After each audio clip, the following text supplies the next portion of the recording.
Hello दोस्तों, नमस्कार। आप सभी का आरवी मानसी पर स्वागत है। इस वीडियो में हम 3 महत्वपूर्ण टॉपिक की बात करेंगे, यानी कि भारत की विदेश नीति, उभरती अंतर्राष्ट्रीय प्रवृत्तियां और संयुक्त राष्ट्र संघ। तीनों टॉपिक से आपके सेकंड ग्रेड एग्जाम में आपके 3 प्रश्न आते हैं, यानी कि अगर हम माने तो आपके जीके के कुल मिलाकर 100 में से 70 क्वेश्चन आते हैं और 70 में से इस टॉपिक से आपके 3 क्वेश्चन आएंगे। 10 क्वेश्चन 70 इसलिए बोल रहा हूं मैं क्योंकि 10 क्वेश्चन आपके करंट अफेयर के और 20 क्वेश्चन आपके साइकोलॉजी के आते हैं। इस तरह से अगर माने तो अपन यानी कि 70 क्वेश्चन ही आपके जीके के आते हैं, तो ये आपके बहुत ही इंपॉर्टेंट है और यहां से हमारा एक भी क्वेश्चन यानी कि बाकी नहीं रहना चाहिए, आपको पूरा विश्लेषण करना होगा। इससे पहले यानी कि इस टॉपिक के बाद में भारतीय संविधान हमारा संपूर्ण कंप्लीट हो जाएगा, यानी कि मैंने आपको शुरू से लेकर पूरा पढ़ा दिया है संविधान। लेकिन आपको एक काम और करना है, जो मैंने आपको ऐप में जितना भी आपको विश्लेषण दे रखा है 2011 से 13 से 16 से 18 के जितने भी क्वेश्चन दे रखे हैं, जो भी संक्षिप्त नोट्स दे रखे हैं, राजस्थान जीके के संविधान के जो भी क्वेश्चन पूछे गए हैं, उनको आपको एक बार जरूर अध्ययन करना है, क्योंकि वहां से मैंने अच्छे से विश्लेषण कर रखा है। कुछ हस्तलिखित नोट्स से भी आपके ऐड कर रखे हैं और आपके हो सकेगा तो मैं आपको वहां पर टेस्ट सीरीज भी ऐड कर दूंगा, ताकि आपका संपूर्ण एक जगह ही संपूर्ण कवर हो जाए। यानी कि आपका जो टारगेट है, यानी कि इस बार होना चाहिए कि आपके 100 में से 90 क्वेश्चन तो आराम से सही जाना चाहिए, यानी कि आपके जो सब्जेक्ट पर निर्भरता है वो बहुत ही कम हो जाए, यानी कि आपकी मेरिट इससे ही तय हो जाए। ये काम आपको यहां पर करना है, तो यहां से शुरुआत करेंगे। यानी कि वो काम आप जरूर करना, यानी कि वहां पर आप जरूर विश्लेषण पढ़ना, वहां पर जरूर देखना कौन कौन चीजें किस तरह से, ताकि आपको बिल्कुल आसान हो जाएगा पूरा पेपर आपके। अगर बात करूं भारत की विदेश नीति, उभरती अंतर्राष्ट्रीय प्रवृत्तियां और संयुक्त राष्ट्र संघ, जैसा कि मैं आपको 2022-23 के हर बार जैसे मैं आपको हर टॉपिक में 2022-23 के क्वेश्चन यहां पर बताता हूं, तो आपको 2018 के, 2016 के, 2013 के क्वेश्चन है वो आपको वहां पर मिल जाएंगे ऐप में, जहां पर आप वहां पर देख लेना। तो यहां पर आपको ये देखना है क्वेश्चन किस तरह से बनते हैं, क्योंकि भारत की विदेश नीति की बात करें तो भारत की विदेश नीति में आप एक पूरी बुक आ सकती है आपके। इसी तरह उभरती अंतर्राष्ट्रीय प्रवृत्तियों में भी आपकी अलग से बुक सकती है, यानी कि संयुक्त राष्ट्र में भी बहुत से मटेरियल मिल सकता है। लेकिन हमें कोई बुक नहीं पढ़नी, कोई पीएचडी नहीं करनी, कोई अपन को बहुत ज्ञानी नहीं पढ़ना, तो अपन को ये देखना होगा कि क्वेश्चन किस तरह से है। अगर मैं यहाँ आपको 10-12 क्वेश्चन बताऊंगा और 10-12 क्वेश्चन ही आपके हर बार रिपीट होते हैं, अगर इनमें से अधिकांश क्वेश्चन आपके 2018 में पूछे गए, 2016 में पूछे गए, यानी कि इन्हीं के आधार पर आपको मैं बताऊंगा कि यहाँ से किस तरह से आपको पढ़ना है। पहले एक बार आप नजर मार लीजिए कि क्वेश्चन किस तरह से पूछे गए। अगर मैं पहला क्वेश्चन पढ़ूं यहाँ पर, देखो, आधिकारिक तौर पर भारत की यात्रा करने वाले प्रथम अमेरिकी राष्ट्रपति कौन थे? तो इसका आंसर माना था आरपीसी ने आइजनहावर, यानी कि भारत की यात्रा करने वाले प्रथम अमेरिकी राष्ट्रपति थे। अब इसके आसपास के क्वेश्चनों को हम देखेंगे, जैसे रूस के कौन से राष्ट्रपति थे, चीन के कौन से राष्ट्रपति थे, या भारत के प्रथम राष्ट्रपति को जो प्रधानमंत्री थे सर्वप्रथम कौन से देश की यात्रा की, इन चीजों के बारे में देखेंगे, ताकि क्योंकि आरपीसी जो क्वेश्चन देगा वो आसपास से ही देगा आपके। अगली बात करें, किसने वैश्वीकरण को अमेरिकरण से संबंध किया? अब ये देखो, ये किसने वैश्वीकरण को अमेरिकरण से संबंध किया? इसका आंसर आरपीसी ने माना जोसेफ स्टिग्लिट्ज़। अब आपको यहां बता दूं कि मैंने आपको पहले बताया था कुछ क्वेश्चन होते हैं, जैसे आपके 100 क्वेश्चन रहेंगे, 100 क्वेश्चन में से 4 से 5 क्वेश्चन ऐसे रहेंगे जो आपको छोड़ने हैं। जैसे ये क्वेश्चन हो गया, तो ये क्वेश्चन आपको ऐसे क्वेश्चन है जो आपको छोड़ने हैं, उनके हाथ नहीं लगाना, यानी कि कुछ क्वेश्चन ऐसे होते हैं जिनको जाने देना है आपको। जैसे कुछ आपकी समस्या जीवन में आती है, कुछ तनाव आता है, तो उन तनाव समस्याओं को आपको जीवन से दूर करना है, उनको जाने देना है, उनको आपको छेड़छाड़ ज्यादा नहीं करनी। अगर आप उनको ज्यादा छेड़छाड़ करोगे तो आपको ज्यादा ही समस्याएं देगी, ठीक है? तो ये काम आपको करना है। इसी तरह कौन सा राष्ट्र 2021 में शंघाई सहयोग संगठन के नया सदस्य बना? यानी कि शंघाई सहयोग संगठन का नया सदस्य बना तो ईरान बना था। यानी कि इसका मतलब ये है कि हमें शंघाई जो सहयोग संगठन है, यानी कि इस तरह से पूछा गया, तो हमें जो करंट की जो चीजें हैं, जैसे यहाँ पर पूछी गई है उभरती अंतर्राष्ट्रीय प्रवृत्तियां, तो इसके बारे में करंट के बारे में पढ़ना है। जैसे आपकी G20 का नया सम्मेलन कहां पर हुआ, G20 की अध्यक्षता किसने की वर्तमान में, आपके गुटनिरपेक्षता का वर्तमान सम्मेलन कहां पर हुआ, ब्रिक्स में वर्तमान सम्मेलन कहां पर हुआ, यानी कि जितने भी संगठन है उनके बारे में, जो नवीन प्रवृत्तियां हैं उनके बारे में पढ़ना है। यानी कि क्वेश्चन पढ़ने का तरीका यही है कि हमें समझना है कि आप एग्जामिनर किस तरह से पूछता है। अगर ये चीज को आप समझ जाओगे तो आप थोड़ी बहुत कम पढ़ाई में ही बहुत आगे निकल जाओगे। आगे बात करते अगला क्वेश्चन था कौन सुमेलित नहीं है। अब यहाँ पर आपकी 4 क्वेश्चन थे।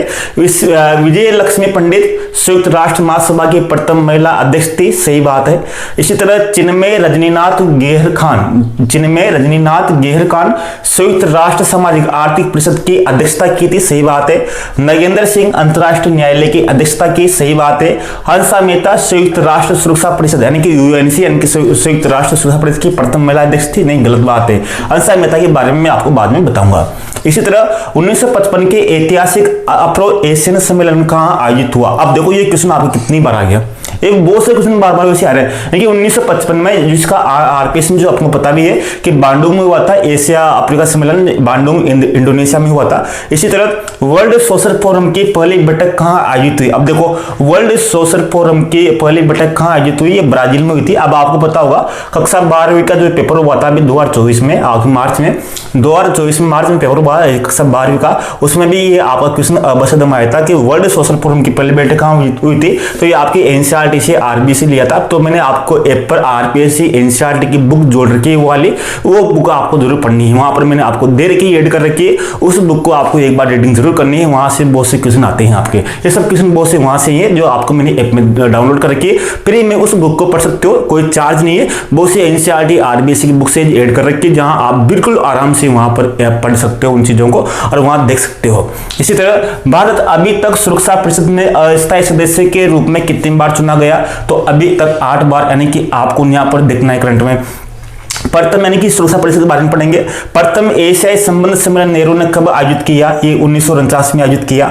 किसने सिंधु जल समझौता 1966 पर हस्ताक्षर किए। अब सिंधु जल समझौता 1966 में हुआ तो किसने किए, नेहरू और जो पाकिस्तान के तत्कालीन राष्ट्रपति थे अयूब खान, दोनों ने हस्ताक्षर किए थे। इन सब के बारे में आपको देखना है हमें क्या पढ़ना है, किस तरह से पढ़ना है। कौन सी वैश्वीकरण की विशेषता है, ये 4 विशेषताएं थी जिनमें से आपको 3 सही करनी थी। इसी तरह कौन सा राष्ट्र संयुक्त राष्ट्र सुरक्षा परिषद सुधार के लिए बनाए गए G4 का सदस्य, G4 जो सदस्य जो मांग करते हैं कि हमें अब सुरक्षा परिषद का जो स्थायी सदस्य बनाया जाए, उनमें कौन कौन है। ब्राजील जो दक्षिण अफ्रीका का देश है, जर्मनी यूरोप का है, जापान और भारत दोनों एशिया के 4 देश मांग कर रहे हैं कि इनको सुरक्षा परिषद का स्थायी सदस्य बनाया जाए। लेकिन ब्राजील का जो विरोध कर रहा है वो कौन कर रहा है, ब्राजील का जो विरोध करता है वो अर्जेंटीना करता है। इसी तरह जो जर्मनी का जो विरोध करता है वो मुख्य रूप से जो इटली करता है या फिर वहां के जो ब्रिटेन करता है, उन चाहते कि जापान का जो विरोध करता है दक्षिणी कोरिया और चीन करता है, और भारत का विरोध पाकिस्तान और चीन दोनों करते हैं। इसी तरह पंचशील के बारे में बताइए, यानी कि जो अपनी पूरी चीजें यहाँ पे पढ़नी है जो इनके बारे में पूरी आपको आ जाएगी। तो ये क्वेश्चन आपने देख लेंगे 2022-23 में आपके क्वेश्चन पूछे गए थे। अब इनसे संबंधित ही हम पूरा विस्तार से पढ़ेंगे। पहले शुरुआत करेंगे भारत की विदेश नीति के बारे में। हाँ, वीडियो थोड़ा बड़ा हो सकता है लेकिन आपको इसको आराम से देखना है, हो सकता है तो आप एक साथ नहीं तो आराम से टुकड़ों में देख सकते हो। तो विदेश नीति की बात करेंगे। अगर भारत की विदेश नीति की बात करें तो भारत की विदेश नीति एक तरह से बात करते हैं शुरुआती चरणों में किस तरह से रही, कहां से किस तरह से रहा। आपने एक चीज पढ़ी होगी, स्वतंत्र पार्टी की स्थापना किसने की थी। इससे पहले वाले वीडियो में मैंने आपको बताया था स्वतंत्र पार्टी की स्थापना राजगोपालाचार्य ने 1959 में की थी। उन्होंने विदेशी नीति से तंग आकर, यानी कि वो चाहते थे राजगोपालाचार्य क्योंकि भारत की जो प्रथम जो विदेश नीति थी जो शुरुआती चरण में थे, नेहरू का जो झुकाव था सोवियत संघ की तरफ था। यानी कि उस समय अगर मैं बात करूं आपको मैं संक्षेप में बता देता हूं, क्योंकि जब जैसे ही दूसरा विश्व युद्ध खत्म हुआ 1945 में, तो उस समय 2 शक्तिशाली राष्ट्र थे, रूस और अमेरिका। दोनों की जो विचारधारा थी वो अलग अलग थी। रूस की जो विचारधारा थी वो समाजवाद की थी, यानी कि संसाधनों पर जो हक रहे वो सरकार का रहे सबका। और जो अमेरिका की जो नीति थी वो उसकी नीति थी पूंजीपति की, यानी कि उसका ये था कि संसाधनों पर जो भी हक रहे वो सरकार का कम से कम रहे और व्यक्तियों में अधिक से अधिक रहे। तो दोनों की विचारधाराओं का फैलाव करना था। और लोकतंत्र की एक तरफ अमेरिकन लोकतंत्र था और एक तरफ रूस था साम्यवादी का था। और दोनों ने अपनी विचारधाराओं को विश्व में सभी जो, क्योंकि उस समय अधिकांश देश गुलाम थे तो अधिकांश देश स्वतंत्र हो रहे थे, तो ये दोनों देश चाहते थे कि जो भी नए देश स्वतंत्र हो रहे हैं वो अधिक से अधिक हमारी विचारधारा को ग्रहण करें और उसकी तरह प्रभावित हुए। तो इन विचारधाराओं के रूप में इस तरह से जो युद्ध हुआ, यानी इसमें कोई हिंसा का प्रयोग नहीं हुआ, कोई बल का प्रयोग नहीं हुआ, कोई शस्त्र का प्रयोग नहीं हुआ, तो इसी को शीत युद्ध कहते हैं। ये 1945 से 1990 तक चला, क्योंकि दोनों महाशक्तियां थी, कौन, सोवियत संघ और रूस, 2 महाशक्तियां थी, लेकिन 1991 में जब सोवियत संघ का विघटन हो गया, अब सोवियत संघ का विघटन होने के कारण, क्योंकि फिर अब ये अलग अलग देशों में बट गया, तो ये केवल एक ही महाशक्ति रही अमेरिका, तो इस कारण से युद्ध का अंत भी जब माना जाता है, जब विश्व में 2 शक्तियां थी तभी तक ये चला। तो इसके बारे में बात करेंगे। तो भारत की जो विदेश नीति थी शुरुआती चरणों में 1991 तक, तब इसकी बात करेंगे कि भारत का जो झुकाव किस तरफ रहा और किस तरह से रहा, इसके बारे में पूरी बात करूंगा। जैसे मैं यहाँ पर आपको बात करूंगा, जैसे शुरुआती चरणों में आप देखोगे कि भारत का झुकाव सोवियत संघ की तरफ रहा, तो तब भी युद्ध हुआ, तब भी अमेरिका ने पाकिस्तान का ही समर्थन किया, चाहे कौन सी भी चीज बात हो, अनेक गुटों में उसको सहायता दी, यानी हर तरीके से उसको सहायता दी, और सोवियत संघ ने भारत को बहुत सहायता दी। इसके आप देख सकते हो कि पंचशील योजना थी, जो भारत की प्रथम पंचशील योजना थी, वो भी रूस से ले गई थी 1951 से 1956 के बीच में। इसके बारे में विस्तार से बात करेंगे। तो अपन बात करेंगे विदेश नीति, यानी कि विदेश नीति करके मैं बात करूं तो बहुत सी बार क्वेश्चन तो ये आता है कि भारत के प्रथम विदेश मंत्री कौन थे। अगर बात करें भारत के जो प्रथम विदेश मंत्री थे वो जवाहरलाल नेहरू ही थे, यानी कि खुद प्रधानमंत्री ही भारत के प्रथम प्रधानमंत्री ही प्रथम विदेश मंत्री थे, और यही भारत की विदेश नीति के जनक माने जाते हैं। अगर नेहरू की जो नीति के बारे में बात करें तो नेहरू पर स्पष्ट रूप से समाजवाद का प्रभाव था, क्योंकि समाजवादी विचारधारा से प्रभावित थे। ये चाहते थे कि संसाधनों पर अधिक से अधिक किसका, यानी कि एक तरह से सरकार का नियंत्रण रहे। तो इन्होंने एक तरह से विदेश नीति में कुछ आधारभूत स्टेप लाए। तो लेकिन पहले भारत की विदेश नीति के कुछ आधार देख लेते हैं, कौन कौन से प्रमुख आधार है जिनके आधार पर भारत की विदेश नीति टिकी हुई है। अगर मैं बात करूं तो पहले नीति है कि विश्व शांति को बढ़ावा देना, यानी कि भारत चाहता है कि भारत में, यानी कि भारत की हमेशा नीति रहे कि विश्व में शांति रहे, यानी कि आपके अनुच्छेद 51 में आपके नीति निर्देशक तत्व है 51, आपके उसमें लिखा हुआ है कि भारत हमेशा शांति, विश्व शांति को बढ़ावा देने का प्रयास करेगा। अनुच्छेद 51 दिया हुआ है। तो भारत ने हमेशा, आप देखोगे विश्व शांति को बढ़ावा देने के लिए आप देखो कि अनेक संयुक्त राष्ट्र संघ जो मिशन थे, जिसे बहुत से देशों में युद्ध हुए, गृह युद्ध हुए, तो भारत ने अपने शांति सैनिक अनेक देशों में भेजे ताकि एक तरह शांति का बढ़ावा मिले। और समय समय पर भारत अंतर्राष्ट्रीय संघ के जितने भी जो है उनके निर्देशों का पालन भी करता है और उनके अनुसार व्यापार भी करता है। तो भारत हमेशा विश्व शांति को बढ़ावा देता है। दूसरा है पंचशील। पंचशील क्या है? पंचशील का मतलब है कि एक बौद्ध धर्म का एक अवधारणा है कि इन अवधारणा को हम एक तरह से देश के रूप में इनको स्वीकार करें। जब चीन के जो प्रधानमंत्री थे, तो प्रधानमंत्री भारत की यात्रा पर आए 1954 में, तब नेहरू और चीन के जो प्रधानमंत्री थे चाओ एन लाइन और जवाहरलाल नेहरू के बीच में 29 अप्रैल 1954 को, यानी कि 1954 तो आपको ध्यान रखना है, लेकिन अब आपको 29 अप्रैल भी आपको ध्यान रखना है। तो 29 अप्रैल 1954 को, यानी कि यह पंचशील समझौता हुआ दोनों के बीच में, नेहरू और चाओ एन लाइन के बीच में। बाद में संयुक्त राष्ट्र संघ ने, यानी कि इस क्वेश्चन पर आप ध्यान देना, संयुक्त राष्ट्र संघ ने इस पंचशील समझौते को, पंचशील की जो अवधारणा को है, संयुक्त राष्ट्र संघ ने 14 दिसंबर 1959 को स्वीकार किया, यानी कि 14 दिसंबर 1959 को संयुक्त राष्ट्र संघ ने इस पंचशील के अवधारणा को भी स्वीकार कर लिया।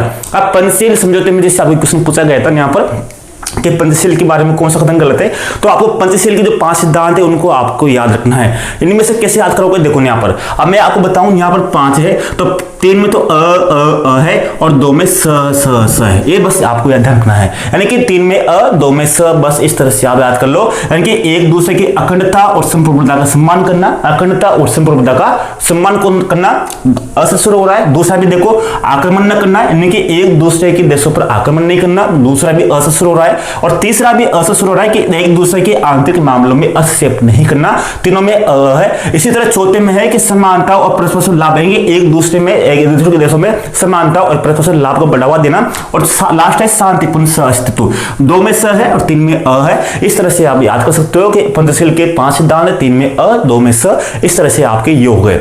इसके बाद में बात करते हैं गुट निरपेक्षता की। गुट निरपेक्षता क्या है? अब देखो मेरी बात सुनो, क्योंकि अब गुट निरपेक्षता है तो दोनों, अगर जैसे भारत अगर सोवियत संघ में शामिल हो जाए, उसकी विचारधारा में शामिल हो जाए तो अमेरिका नाराज हो जाए, और अमेरिका गुट में शामिल हो जाए तो सोवियत संघ नाराज हो जाए। भारत की स्थिति ऐसी थी, भारत की समान ऐसी ही स्थिति अनेक देशों की थी कि वो किसी भी गुट में शामिल नहीं हो सकते थे। अगर भारत सोवियत संघ में शामिल हो जाता तो अमेरिका की जो सहायता थी वो बंद हो जाती, क्योंकि भारत उस समय एक पिछड़ा हुआ देश था। इसको यहाँ के लोगों का जीवन स्तर को ऊंचा उठाने के लिए दोनों देशों से सहायता आवश्यक थी। अब इन दोनों देशों से सहायता सहायता मिला, क्योंकि अमेरिका से भी समय समय पर भारत को बहुत सहायता मिलती थी और रूस से भी बहुत सहायता मिलती थी, तो दोनों की सहायता मिलती रही, तो दोनों से बराबर संबंध रहे।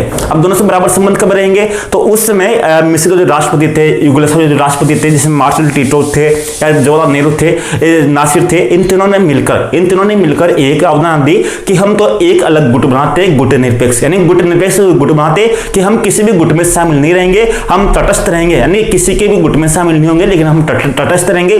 बाद में भारत की गुट निरपेक्षता की परीक्षा भी हुई थी। एक गुट निरपेक्षता में कहा गया है कि आप किसी भी देश से कोई संबंध या संधि नहीं कर सकते, यानी कि कोई भी समझौता या संधि नहीं कर सकते। लेकिन जब 1971 में जब भारत और पाकिस्तान के मध्य युद्ध हुआ, जब बांग्लादेश का निर्माण हुआ, तब भारत ने 20 वर्ष संधि की थी सोवियत संघ से।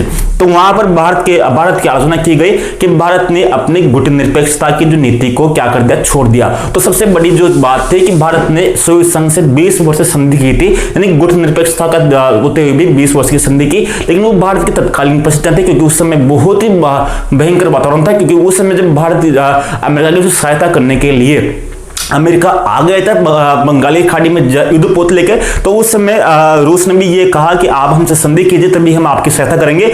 अगर आप एक मानिए कि अगर उस समय आप देखो, जब आगे बात करता हूं 1971 की, 1971 में इंदिरा गांधी जब प्रधानमंत्री थी, उस समय फखरुद्दीन अहमद भारत के राष्ट्रपति थे। तो इंदिरा गांधी को पता लग गया था कि भारत और पाकिस्तान का युद्ध होने वाला है, तो इंदिरा गांधी ने जो राष्ट्रपति थे, भारत के जो राष्ट्रपति फखरुद्दीन अहमद जो एक मुस्लिम समुदाय से थे, तो उन्होंने मुस्लिम जो राष्ट्रपति थे अहमद, उन्होंने अरब देशों की यात्रा करने को कहा ताकि उनको उन अरब देशों का सहानुभूति मिले। तो जब अब दूसरी बात थी संयुक्त, अब जैसे अमेरिका पाकिस्तान, क्योंकि पाकिस्तान का अंग था जो आपका बांग्लादेश, तो बांग्लादेश की सहायता करने के लिए युद्धपोत लेकर बंगाली खाड़ी में आ चुका था। तो इंदिरा गांधी ने रात में ही, यानी कि रूस से संधि की, और रूस से संधि करते, सोवियत संघ से संधि करते ही सोवियत संघ का भी फोन गया अमेरिका के पास। अमेरिका का फोन गया तो सोवियत संघ ने कहा, अमेरिका से कहा कि भारत पर आक्रमण, हमारे ऊपर आक्रमण माना जाएगा। तभी वहां से उसके स्टेरिंग एंड से घूम गए, यानी कि उसके स्टेरिंग वहां से घूम गए कि हम क्यों मोल ले, यानी कि छोटी सी चीज के लिए हम क्यों मोल ले दुश्मनी, क्योंकि उस समय दोनों देशों के बहुत ही संबंध बहुत ही खतरनाक थे। तो इस कारण से अगर सोवियत संघ से ही जो युद्धपोत थे अमेरिका के, वो घूम गए, तो वो अलग अलग चीजें थी, तो जिस कारण भारत में संधि करनी पड़ी। तो गुट निरपेक्षता की कहा जाता है कि किसी भी गुट से संधि मत करो, लेकिन उस समय संधि की थी, तो ये अलग अलग चीजें होती है आपके, ठीक है। तो अब गुट निरपेक्षता की बात करते हैं। गुट निरपेक्षता शब्द का सर्वप्रथम जो प्रयोग किया था, किसने किया था? वीके कर्सन-मेनन ने किया था। वीके कर्सन-मेनन ने सर्वप्रथम गुट निरपेक्षता शब्द का प्रयोग किया था। और इस अब की बात करें तो गुट निरपेक्षता का जो प्रथम सम्मेलन हुआ था वो बेलग्रेड, यानी कि यूगोस्लाविया की राजधानी में हुआ था। और इसकी जो प्रथम जो सम्मेलन हुआ वो 1 सितंबर 1961 को हुआ। 1 सितंबर 1961 को प्रथम सम्मेलन हुआ। वर्तमान में इसमें 120 सदस्य हैं, और वर्तमान में इसका जो नवीनतम जो सम्मेलन है 2024 में युगांडा की राजधानी शहर है कंपाला में हुआ था, यानी कि युगांडा का जो शहर है कंपाला में 2024 में इसका नवीनतम सम्मेलन हो चुका है गुट निरपेक्षता का। अगला जो आधार है भारत की विदेश नीति का वह है यानी कि यूएनओ का सहयोग करना, यानी कि संयुक्त राष्ट्र संघ का सहयोग करना। तो इसी तरह से भारत अभी तक संयुक्त राष्ट्र सुरक्षा परिषद का 8 बार अस्थायी सदस्य रह चुका है और इसका संस्थापक सदस्य भी था। इसके बारे में यूएनओ के बारे में हम थोड़ा बहुत बाद में पढ़ेंगे विस्तार से।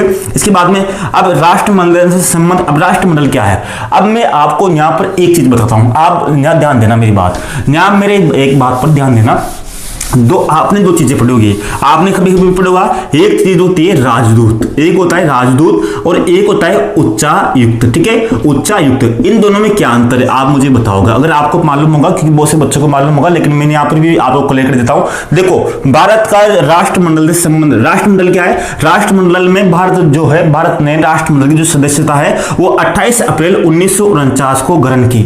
28 अप्रैल 1949 की राष्ट्रमंडल की सदस्यता ग्रहण की। वर्तमान में इसमें 54 सदस्य हैं। अब राष्ट्रमंडल क्या है? राष्ट्रमंडल का मतलब यह है कि जो ब्रिटेन, यानी कि भारत ब्रिटेन का गुलाम था, तो ब्रिटेन के जितने भी देश गुलाम थे, जितने भी देश गुलाम थे, उन देशों ने, यानी कि ब्रिटेन के जितने भी देश गुलाम थे, तो ब्रिटेन के जो देश गुलाम थे जो ब्रिटेन से आजाद हुए, तो ब्रिटेन के एक तरह से उसका आदर रखने के लिए, ब्रिटेन का आदर रखने के लिए, तो जितने भी देश ब्रिटेन से आजाद हुए उन देशों ने अपना एक संघ बनाया, उसका नाम था राष्ट्रमंडल। क्या नाम था उसका? राष्ट्रमंडल। तो लगभग अभी 54 सदस्य इतने थे, यानी कि ब्रिटेन की बहुत सारे देश गुलाम थे, तो उनमें से 54 सदस्य अभी तक बन चुके राष्ट्रमंडल के, और इनके राष्ट्रमंडल खेल भी होते हैं। राष्ट्रमंडल खेल आपने नाम सुना होगा, राष्ट्रमंडल खेल 19 सदस्यों के भाग लेते हैं, ये 54 सदस्य 54 देश ही भाग ले सकते हैं जो ब्रिटेन के गुलाम थे। अब आपको न्याय समझना है, आपको न्याय समझना है कि राजदूत उच्चायुक्त की क्या होता है। देखो, राजदूत उच्चायुक्त दोनों ही एक पद है। अगर मैं बात करूं, भारत का कोई व्यक्ति है, अब भारत का कोई व्यक्ति, जैसे मान लीजिए इन 54 देशों में से किसी देश में राजदूत नियुक्त होता है, केवल इन 54 देशों में से जो राष्ट्रमंडल के सदस्य हैं, जो ब्रिटेन के गुलाम थे, इन राष्ट्रमंडल के 54 सदस्यों में से किसी भी देश में अगर नियुक्त होता है तो उसको बोलेंगे उच्चायुक्त। क्या बोलेंगे उसको? उच्चायुक्त। अगर इन 54 सदस्यों के अलावा किसी भी अन्य देश में जो ब्रिटेन का गुलाम नहीं थे, उनको बोलेंगे राजदूत। ठीक है, ये अंतर है, कुछ भी अंतर नहीं है। और उच्चायुक्त और राजदूत में ये अंतर है कि उच्चायुक्त तो उसको कहते हैं जहां पर वो राष्ट्रमंडल का जो सदस्य देश रहा है, यानी कि जो ब्रिटेन का गुलाम रहा है, उसको जो उसमें होता है उसको उच्चायुक्त बोलते हैं, और जो उसमें नहीं रहता उसको राजदूत बोलते हैं। ये अंतर इसमें रहता है। ठीक है, अगर बात करते हैं अब विभिन्न प्रधानमंत्रियों के बीच में अलग अलग क्वेश्चन से मैं आपको बता देता हूं कि कौन कौन सी प्रमुख घटनाएं थी, बाकी विस्तार से मैं आपको बताऊंगा ऐसे कौन कौन सी थी, कौन कौन सी नहीं थी। अगर मैं नेहरू काल की बात करूं तो नेहरू काल में कौन कौन सी प्रमुख घटनाएं हुई। नंबर 1 घटना तो हुई कि दिसंबर 1959 में यहाँ पर यानी कि आपकी न्याय था कि आइजनहोवर यानी कि अमेरिका के जो प्रथम राष्ट्रपति थे आइजनहोवर, जिनको एक तरह से बात करते आइजनहोवर ने सर्वप्रथम दिसंबर 1959 में भारत की यात्रा की थी। इसके बाद में नेहरू के काल में 1960 में सिंधु जल समझौता हुआ था पाकिस्तान के शासक था अयूब खान के साथ। शास्त्री काल में क्या हुआ? शास्त्री काल में 1965 में जब भारत पाकिस्तान का युद्ध हुआ तब यहाँ पर तासिंगत समझौता हुआ था 10 जनवरी 1966 को, 10 जनवरी 1966 को। इसके बाद में इंदिरा गांधी की बात करते हैं कौन कौन चीजें हुई। तो इंदिरा गांधी के शासनकाल में एक तो भारत और सोवियत संघ के बीच में एक संधि हुई, 20 वर्ष संधि हुई थी, जो मैंने आपको थोड़े विस्तार से भी बताई थी कि 20 वर्ष संधि हुई थी 9 अगस्त 1971 को। साथ में ही 6 दिसंबर 1971 को इन्होंने भारत और भूटान यानी कि भारत के साथ कौन था? भूटान। भारत और भूटान दोनों ने एक साथ मिलकर यानी कि बांग्लादेश का स्वतंत्र नहीं होने से पहले है, जैसे बांग्लादेश तो 16 दिसंबर को स्वतंत्र हुआ था, 16 दिसंबर 1971 को स्वतंत्र हुआ था, लेकिन भारत और भूटान ने दोनों देशों ने मिलकर, आपको पूछना सकता है कि भारत के साथ किस देश ने यानी कि बांग्लादेश की स्वतंत्रता का समर्थन किया, मान्यता दी थी एक साथ? तो भूटान ने। तो दोनों ने ही 10 दिन पहले 6 दिसंबर 1971 को बांग्लादेश को स्वतंत्र देश की मान्यता दे दी थी। इसके बाद में इंदिरा गांधी जी ने ही 18 मई 1974 को भारत का प्रथम परमाणु विस्फोट किया। इसके बाद में मार्च 1983 में भारत में पहली बार गुटनिरपेक्षता का शिखर सम्मेलन हुआ। कब? मार्च 1983 में। यानी कि गुटनिरपेक्षता का ये रहता है कि अध्यक्ष कौन होता है? गुटनिरपेक्षता का प्रधान ये है कि गुटनिरपेक्षता जिस भी देश में शिखर सम्मेलन होगा तो वहां का प्रधान, वहां का जो शासक है, वहां का जो प्रधानमंत्री या राष्ट्रपति है वही उसका अध्यक्ष होगा। तो आपको बता दो कि मार्च 1983 में भारत में 7वां गुटनिरपेक्ष आंदोलन की मेजबानी की थी। तो इंदिरा गांधी उस समय 3 साल थे, क्योंकि 3 साल में एक बार होता है गुटनिरपेक्षता का जो शिखर सम्मेलन। तो 3 साल तक इंदिरा गांधी गुटनिरपेक्ष आंदोलन की अध्यक्ष रही थी। भारत की एकमात्र प्रधानमंत्री है जो गुटनिरपेक्षता की अध्यक्ष रही। 1983 में होता। इसी तरह 1982 में इंदिरा गांधी के समय ही एशियाई खेलों की अध्यक्षता भी इंदिरा गांधी ने ही की थी। इसके बाद बात करते हैं इंदिरा गांधी के समय 1971 का युद्ध हुआ था। उसके बाद में एक समझौता हुआ था जिसका नाम था शिमला समझौता। शिमला समझौता ये 2 जुलाई 1972 को हुआ। 2 जुलाई 1972 को हुआ। इसमें इंदिरा गांधी और पाकिस्तान के जो राष्ट्रपति थे जुल्फिकार अली भुट्टो। जुल्फिकार अली भुट्टो इनका नाम आपको ध्यान रखना है कि जुल्फिकार अली भुट्टो यानी कि और इंदिरा गांधी के बीच में शिमला समझौता हुआ था 2 जुलाई 1972 को बाद। उसके बाद में 1977 से लेकर 1980 के बीच में जनता पार्टी यानी कि जनता पार्टी का शासन रहा। और जनता पार्टी का शासन रहा तो उस समय इन्होंने एक नारा दिया था असली गुटनिरपेक्षता कि असली गुटनिरपेक्षता किसने परिभाषित की। और इसके समय ही आपको पता होगा कि उस 1979 में यानी कि अटल बिहारी वाजपेयी ने यानी कि चीन की यात्रा भी की थी। और साथ में अटल बिहारी वाजपेयी संयुक्त राष्ट्र संघ में हिंदी में भाषण देने वाले प्रथम व्यक्ति भी थे। अब आगे देखते हैं कौन कौन चीजें हैं जो आपको पढ़नी है। अब मैं आगे बात करूं तो बात करते हैं राजीव गांधी काल के, यानी कि राजीव गांधी 1984 से 1989 तक प्रधानमंत्री रहे। इनके समय तमिलों की समस्या के लिए, क्योंकि राजीव गांधी ने तमिल की समस्या करने की जो एक तरह से श्रीलंका में यानी कि वहां पर बौद्ध और तमिल 2 समुदाय है, तो वहां पर तमिल एक अल्पसंख्यक है। तो जब श्रीलंका 1948 में स्वतंत्र राष्ट्र बना तो 1948 से 50 के बीच में जब वहां पर एक संविधान बनाया गया जिसके माध्यम से वहां पर बौद्ध धर्म को एकमात्र राजकीय धर्म घोषित कर दिया और शैली को एकमात्र राजकीय भाषा स्वीकार कर लिया गया। इस वजह से वहां पर तमिलों के साथ भेदभाव हुआ, तो ये भेदभाव चलता ही रहा, तो वहां पर बहुत से दंगे हिंसा हुई। तो श्रीलंका ने मदद मांगी। मदद मांगने के बाद में राजीव गांधी सरकार ने भारत से वहां पर सैनिक भेज दिए। भेजने के बाद में जब श्रीलंका में सैनिक, भारतीय सैनिक गए, तो वहां पर जो सैनिक थे, श्रीलंका के जो सैनिक थे, वो वहां से पीछे हट गए। तो भारतीय सैनिक जानते तो थे नहीं कि वो बौद्ध है या तमिल है, तो भारत के सैनिकों ने ही जानबूझकर कहे या अनजाने में ही वहां के बहुत से तमिल व्यक्तियों को मारा गया, यानी भारतीय सैनिकों के हाथों से। तो वहां से जो तमिलनाडु के जो तमिल थे वो बहुत ही नाराज हुए राजीव गांधी से कि उन्होंने अपने सैनिकों के माध्यम से अपने नागरिकों को, यानी कि तमिल समुदाय के व्यक्तियों को मरवाया। तो राजीव गांधी की जो एक तरह से हत्या हुई वो इसी कारण से हुई थी, यानी कि तमिलों की नाराजगी की वजह से। तो इनके बीच में राजीव और जयवर्धन, यानी कि जयवर्धन उस समय श्रीलंका के राष्ट्रपति थे, तो इनके बीच में समझौता हुआ था, राजीव जयवर्धन समझौता 1987 में। इसके बाद में नरसिंह राव, यानी कि एक बात करें, नरसिंह राव जब सरकार बने 1991 में, तब भारत की आर्थिक व्यवस्था बहुत ही, एक तरह से अगर बात करें, 2 दिन का लिया रिजर्व था, यानी 2 दिन के लिए ही भारत के पास खाने के लिए, यानी कि एक तरह से अगर भारत की अर्थव्यवस्था नष्ट हो जाए तो 2 दिन की खाने की व्यवस्था थी भारत के पास में, यानी नष्ट हो चुकी थी। तो उसके बाद में इन्होंने ही, यानी कि उस समय नरसिंह राव के समय ही भारत के जो वित्त मंत्री थे, जो मनमोहन सिंह, जो बाद में प्रधानमंत्री बने, तो वित्त मंत्री थे, तो मनमोहन सिंह के जो सुझाव के आधार पर ही भारत में 1991 में उदारीकरण और वैश्वीकरण और निजीकरण की शुरुआत हुई। तो इसी समय 1991 में ही भारत ने सर्वप्रथम 1991 में तिब्बत को चीन का अंग स्वीकार किया, नहीं कि तब जाकर 1991 में भारत ने माना कि हाँ, अब तिब्बत किसका अंग है, चीन का अंग है। ये सुना आपको ध्यान रखना है। इसके बाद में अटल बिहारी वाजपेयी बात करते हैं। इन्होंने सर्वप्रथम क्या किया, 11 और 13 मई को 1998 में परमाणु परीक्षण किए, जिसके कारण बहुत से प्रतिबंध भारत पर लगे। अमेरिका ने बहुत से प्रतिबंध लगाए, लेकिन उतने प्रतिबंधों की चिंता इन्होंने नहीं की। बाद में बहुत सी यात्राएं की, या जो जॉर्ज बुश थे उन्होंने भारत की यात्राएं की, कोई समझौते हुए। तो इसी तरह से इन्होंने 1999 में दिल्ली और लाहौर बस की यात्रा की, ताकि पाकिस्तान और भारत के बीच में संबंध अच्छे हो सके। लेकिन वापस 2001 में जो संसद पर आक्रमण होता है, हमला होता है, तो उसका वापस संसद जो संबंध है वो बिगड़ जाते हैं। अटल बिहारी वाजपेयी ने बहुत कोशिश की कि पाकिस्तान और भारत के बीच में संबंध बिल्कुल अच्छे बने, मैत्रीपूर्ण बने, लेकिन कुछ आतंकवादी हमलों के कारण, क्योंकि उस समय आतंकवादी निरंतर होते गए, तो इस कारण भारत और जो पाकिस्तान के संबंध वैसे नहीं हो पाए। इसके बाद में बात करते हैं नरेंद्र मोदी युग। मनमोहन सिंह के बारे में उसका कुछ खास नहीं है, तो उसके बारे में पढ़ा रहा हूं। तो 14 से 24 की बात करें तो इन्होंने पहले पड़ोस की नीति, जो पहले पड़ोस की जो नीति थी वो 1996 में जो गुजरात सिद्धांत की ही एक नीति थी। अब गुजरात सिद्धांत क्या है, तो गुजरात सिद्धांत की एक बात करते हैं तो गुजराल, यानी कि इंद्र कुमार गुजराल, जो बाद में जो प्रधानमंत्री बने थे, लेकिन उस समय ये विदेश मंत्री थे। तो विदेश मंत्री रहते हुए उन्होंने एक सिद्धांत दिया था, गुजरात सिद्धांत 1996 में। इसका ये था कि जो पहले पड़ोस की नीति का मतलब था कि पहले भारत पड़ोसी देशों से संबंध सुधरेगा। तो आपको पता होगा जब नरेंद्र मोदी जब प्रथम बार जो प्रधानमंत्री बने थे, तो उन्होंने सार्क के देशों के जो राष्ट्रपतियों को अपनी शपथ ग्रहण में बुलवाया था। बाद में उन्हें आसियान देशों के जो प्रधानमंत्री थे उनको भी अपने शपथ में बुलवाया था। इसी तरह एक्ट ईस्ट पॉलिसी, यानी कि उन्होंने प्रधानमंत्री मोदी ने पूर्व की ओर देखो नीति के स्थान पर अब एक नई पॉलिसी लागू की, यानी कि एक्ट ईस्ट, यानी कि आपको पूर्व की ओर नहीं देखना, आपको पूर्व की ओर काम करना है। एक्ट यानी कि काम करना, पूर्व की ओर तो आपको नहीं देखना, उसके स्थान पर क्या किया कि आपको पूर्व की ओर काम करना होगा, एक्ट ईस्ट पॉलिसी। इसके साथ ही नरेंद्र मोदी जो सरकार ने पैरा डिप्लोमेसी का मतलब ये कि अब देशों के बीच नहीं, शहरों के मध्य भी संबंध होना चाहिए, यानी शहरों के बीच में भी क्या होना चाहिए, संबंध होना चाहिए। इसलिए वाराणसी को कोटो से संबंध होना चाहिए, यानी वाराणसी को कोटो बनाएंगे, मुंबई को संघाई बनाएंगे। इस तरह से शहरों के बीच में संबंध होना चाहिए।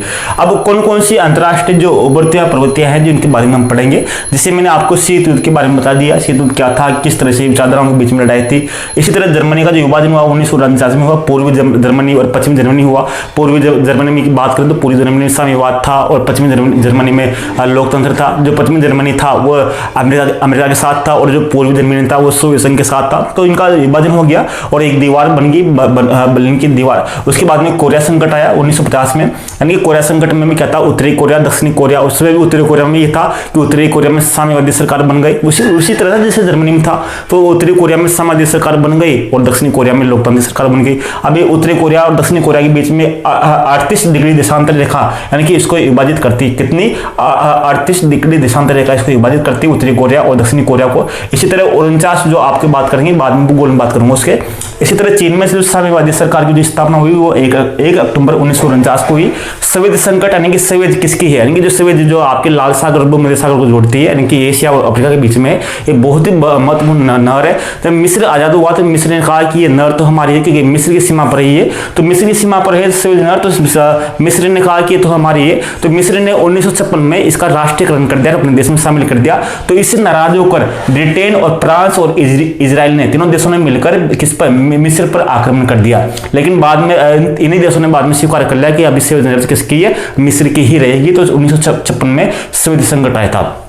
इसके बाद में क्यूबा संकट आया। क्यूबा संकट आया 1962 में। अब क्यूबा संकट क्या था, मैं आपको यहाँ पर बताऊं छोटा सा, एक मिनट। क्यूबा संकट क्या था? क्यूबा संकट क्या था कि यहाँ पर जो ये अमेरिका है, अमेरिका के पास में ही एक छोटा सा देश है क्यूबा, छोटा सा देश है यहाँ पर क्यूबा। अब अमेरिका यहाँ पर है, क्यूबा यहाँ पर है, रूस यहाँ पर है। तो यहाँ पर क्या हुआ कि यहाँ पर क्यूबा में उस समय 1962 में एक सरकार बन गई जिसका नाम था साम्यवादी सरकार। इस साम्यवादी सरकार का मतलब है कि ये इसकी किसकी विचारधारा के आधार पर, यानी कि रूस की विचारधारा के आधार पर। और इसके जो राष्ट्रपति बने वो बने फिदेल कास्ट्रो। फिदेल कास्ट्रो बने तो फिदेल कास्ट्रो साम्यवादी सरकार थी। तो सोवियत संघ ने क्या किया कि इसके अनुमति से यहाँ पर सोवियत संघ ने यहाँ पर अपने अड्डे स्थापित कर लिए, यानी कि सैनिक अड्डे, हवाई अड्डे। तो यहाँ पर हवाई अड्डे तैनात कर लिए और अपनी मिसाइलें यहाँ तैनात कर ली। तो अमेरिका के बिल्कुल पास पहुंच गया सोवियत संघ। तो सोवियत संघ यहाँ बिल्कुल पास पहुंच गया। तब लगा था कि अमेरिका ने चेतावनी दी, कि रूस को चेतावनी दी कि यहाँ से अपने हवाई ये सब यहाँ से हटा लो, तुम यहाँ से सब कुछ यहाँ से हटा लो। तो तब भी नहीं हटाया। तो फिर बाद में बहुत युद्ध की स्थिति पहुंच गई थी। बाद में सोवियत संघ यहाँ से पीछे हट गया। हटने के बाद में इसने यहाँ से हटा लिया। तो तब जाके ये युद्ध होता होता इनके तीसरा विश्व युद्ध होता बच गया। अब जैसे आप देखोगे, अभी जैसे सोवियत संघ ने अभी यूक्रेन पर आक्रमण कर रखा है, यानी कि रूस ने यूक्रेन पर आक्रमण क्यों किया? कारण जैसे अमेरिका भी क्यूबा पर आक्रमण करता, यानी कि किस पे, अमेरिका भी क्यूबा पर आक्रमण करता। तो अभी सोवियत संघ ने, यानी कि जो रूस ने यूक्रेन पर आक्रमण क्यों किया? क्योंकि यहाँ रूस है। अब रूस के किस सीमा पर है? यहाँ पर यूक्रेन है। अब यूक्रेन क्या आता है कि यूक्रेन किसके पास, यानी कि अमेरिका के पास जाने लगा, यानी कि अमेरिका के पास जाने लगा, अमेरिका की सदस्यता ग्रहण करने लगा। तब रूस ने कहा कि तुम इसकी सदस्यता ग्रहण मत करो, लेकिन यूक्रेन मान नहीं रहा था। तो इसने सदस्यता ग्रहण करने वाला था, तो रूस ने इस पर आक्रमण कर दिया, क्योंकि इसकी सीमा के पास है। यानी कि कोई भी व्यक्ति अपनी सीमा के पास कोई भी दुश्मन नहीं रहना चाहता, ताकि उस पर खतरा माहौल हो। इसी कारण युद्ध होते हैं विश्व में, जितने भी युद्ध हैं। ठीक है, ये चीजें आपको यहाँ समझनी है। इस तरह से ऑपरेशन डेजर्ट स्टॉर्म का मतलब ये है कि प्रथम खाड़ी युद्ध, यानी कि प्रथम खाड़ी युद्ध में क्या हुआ कि इराक ने कुवैत पर आक्रमण कर दिया 1990 में। तब अमेरिका ने अपना ऑपरेशन चलाया, ऑपरेशन डेजर्ट स्टॉर्म। देखो ये चीजें है ना, आपके एनसीईआरटी कक्षा 12 की जो पुस्तक है, आरबीआई जो पुस्तक है, उसमें समकालीन विश्व राजनीति उसमें दी हुई है। तो आप ये क्वेश्चन पूछने की पूरी संभावना है। और जो विश्व राजनीति की पुस्तक है वो पूरी की पूरी पुस्तक मैंने आर्य मानव स्टडी ऐप पर आपके दे रखी है। वहां पर आप आराम से पढ़िए।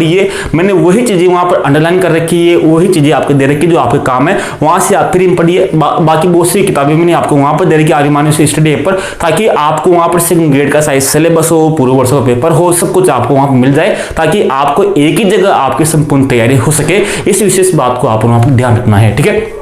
इसी तरह ऑपरेशन एंड्रू फ्रीडम 2001 में चलाया, जब क्या हुआ कि अमेरिकी संसद, अमेरिकी जो शहर है वाशिंगटन डीसी पर जो तालिबान ने जो आक्रमण किया था, यानी कि ओसामा बिन लादेन ने, तो इन्होंने अफगानिस्तान यानी कि तालिबान से बदला लेने के लिए एंड्रू फ्रीडम ऑपरेशन किया। इसी तरह 1989 में बर्लिन की दीवार गिरी और 1990 में जर्मनी का एकीकरण हुआ। विश्व व्यापार संगठन की स्थापना में अब थोड़ा फास्ट पढ़ा रहा हूँ, क्योंकि ये आपको तथ्य याद करने, इसमें समझाने कुछ नहीं है। विश्व व्यापार संगठन की स्थापना 1 जनवरी 1995 में हुई, गेट की जगह हुई। इसके वर्तमान में 164 सदस्य है। इसकी वर्तमान में विश्व व्यापार संगठन की जो महिला अध्यक्ष है वो नागोजी ओकाजो इवाला है। नागोजी ओकाजो इवाला है, जो इसकी वर्तमान में जो विश्व व्यापार संगठन की प्रथम महिला अध्यक्ष बनने वाली व्यक्ति भी है। नागोजी ओकाजो इवाला प्रथम महिला अध्यक्ष भी है। इसी तरह अंतरराष्ट्रीय मुद्रा कोष, विश्व बैंक की बात करेंगे, दोनों को ब्रिटेन वुड्स की जुड़वा संतान कहते हैं, क्योंकि ब्रिटेन वुड्स सम्मेलन था, उस ब्रिटेन वुड्स सम्मेलन में ही इन दोनों संस्थाओं की स्थापना हुई। अंतरराष्ट्रीय मुद्रा कोष की बात करें, अंतरराष्ट्रीय मुद्रा कोष है, उसमें मताधिकार असमान है, यानी कि जिसके पास जितना वेटेज रहेगा उसका उतना ही पावर रहेगा। तो अंतरराष्ट्रीय मुद्रा कोष में बात करें तो जो सर्वाधिक मताधिकार है वो संयुक्त राज्य अमेरिका के पास है, यूएसए के पास है। उसका लगभग 16.52 शेयर है इसमें अंतरराष्ट्रीय मुद्रा कोष में। चीन का 6.09 है, भारत का 2.64 है, यानी कि इतना शेयर है भारत का 2.64। और वर्तमान में अंतरराष्ट्रीय मुद्रा कोष में 190 सदस्य सदस्य हैं। इन तथ्यों को आपको याद करना है। इसके बाद में विश्व बैंक की बात करें, विश्व बैंक में वर्तमान में 189 सदस्य हैं। ये 5 संस्थाओं का समूह जो आप याद कर लेना। इसके अजय बंगा, यानी कि अजय बंगा भारत का नहीं है, भारतीय मूल का लोग जो अमेरिका में रहते हैं, तो वर्तमान में अमेरिका की सदस्यता ग्रहण की है। तो वर्तमान में अजय बंगा इसके अध्यक्ष है। वर्तमान संबंधित आपको चीजें यहाँ पर देखनी है। संयुक्त राष्ट्र विकास कार्यक्रम यानी कि यूएनडीपी की स्थापना कब हुई थी? 22 नवंबर 1955 में हुई थी।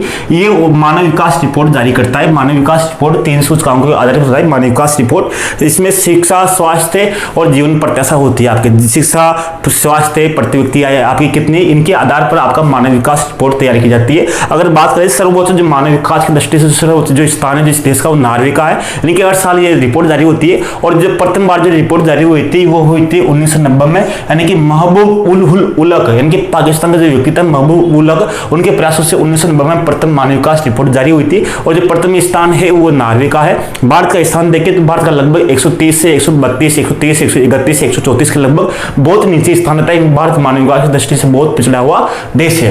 इसी तरह संयुक्त राष्ट्र जनसंख्या कोष की स्थापना 1969 में हुई थी। सार्क की स्थापना 8 दिसंबर 1985 में हुई थी। ब्रिक्स की स्थापना 2009 में हुई थी। और इसका जो सम्मेलन, नवीनतम सम्मेलन हुआ वो 16 सम्मेलन 2024 में कजान, रूस में हुआ था। इनकी जो वर्तमान जो लेटेस्ट करंट है, इनकी वर्तमान में उभरती हुई जो प्रवृत्तियां हैं वो आपको देखनी है, ठीक है। ग्रीन पीस की स्थापना 1971 में वैंकूवर, कनाडा में हुई थी। संघाई सहयोग संगठन की स्थापना 2001 में हुई थी। और इसमें 2017 में भारत और पाकिस्तान नए सदस्य जुड़े थे। इनकी भारत जिसका सदस्य बना संघाई सहयोग संगठन का, वो 2017 में बना। और कजाकिस्तान में इसका 2024 में सम्मेलन हुआ था, ठीक है। ये चीजें आपको जो करंट चीजें वो आपको यहाँ पर देखनी है। G7, यानी G7 कौन सा है? G7 का मतलब है जिसमें विकसित देशों का समूह है। इसमें 7 सदस्य, अमेरिका है, इसमें जापान है, इसमें ब्रिटेन है, इसमें इटली है, इसमें जर्मनी है, इसमें कनाडा है। इसमें 7 सदस्य, 7 सदस्यों का जो विकसित देश है उनका सदस्य। पहले G8 था, G8 में से एक रूस को बाहर कर दिया, इसलिए ये अब G7 रह गया। इसकी स्थापना 1975 में हुई थी। और 2023 में इसका जो सम्मेलन है वो हिरोशिमा में हुआ था। G20 की बात करें, G20 की जो स्थापना 1999 में हुई थी। और 1 दिसंबर 2022 से 30 नवंबर 2023 तक भारत इसका अध्यक्ष रहा। किसका? G20 का भारत अध्यक्ष कब तक रहा? 1 दिसंबर 2022 से 30 नवंबर 2023 तक भारत अध्यक्ष रहा। और भारत के प्रस्ताव पर ही अफ्रीकी संघ को भी इसका सदस्य बनाया गया। तो इस तरह से वर्तमान में G20 में वर्तमान में 19 देश है, 19 देश है और 2 संघ है। कौन कौन सा है? यूरोपीय संघ और आपके अफ्रीकी संघ, यानी कि 2 संघ हो चुके हैं। पहले एक ही संघ था आपके यूरोपीय संघ, अब आपके 2 संघ हो चुके हैं। कौन कौन से? यानी कि 19 देश और एक यूरोपीय संघ और अफ्रीकी संघ। तो भारत के प्रस्ताव पर ही इस जो भारत जो अध्यक्ष रहा उसमें ही अफ्रीकी संघ को शामिल किया गया। इसका जो 18वां जो सम्मेलन था वो 9 से 10 सितंबर को 2023 को दिल्ली के भारत मंडप में आयोजित किया गया। 19वां जो सम्मेलन है ये ब्राजील 2024 में ब्राजील में होगा, अभी होगा। और आसियान जो है इसका जो स्थापना 1967 में हुई। वर्तमान में इसमें 10 देश है। आसियान आप जानते हो, इसमें जो इंडोनेशिया है, आपके सिंगापुर है, आपके जो थाईलैंड है, ये जो आपके जो दक्षिणी पूर्वी साइड देश है वो इसमें शामिल लगभग 10। इसमें लाओस है, ब्रुनेई है, इसमें कंबोडिया है। इस तरह से इसमें 10 सदस्य देश है। तो इनके बारे में मैंने आपको बता दिया कि ये पूरा आपके यहाँ पर ही हो गया। केवल आपके बचा संयुक्त राष्ट्र संघ का एक वीडियो बना देंगे ताकि आपका पूरा कंप्लीट हो जाए। और एक बात जरूर देखना, आप उन किताबों को जो मैंने दे रखी है आर्य मानव स्टडी ऐप पर, और जो मैंने पूर्ववर्ती जो प्रश्न है जो आपके कोर्स में पेपर में, उनको जरूर देखना। उन चीजों को आप विश्लेषण करना ताकि आपका इस बार सिलेक्शन होना चाहिए। आपको दूसरी बार प्रयास नहीं करना, एक बार प्रयास में ही आपका सिलेक्शन होना चाहिए। ताकि जो मेहनत रहे वो एक बार कर लो, बार बार मेहनत करने का कोई मतलब नहीं है। 1 साल मेहनत करो और 1 साल में ही आपका एग्जाम निकलना चाहिए। धन्यवाद, नमस्कार, जय हिंद दोस्तों, मिलते हैं नेक्स्ट वीडियो में।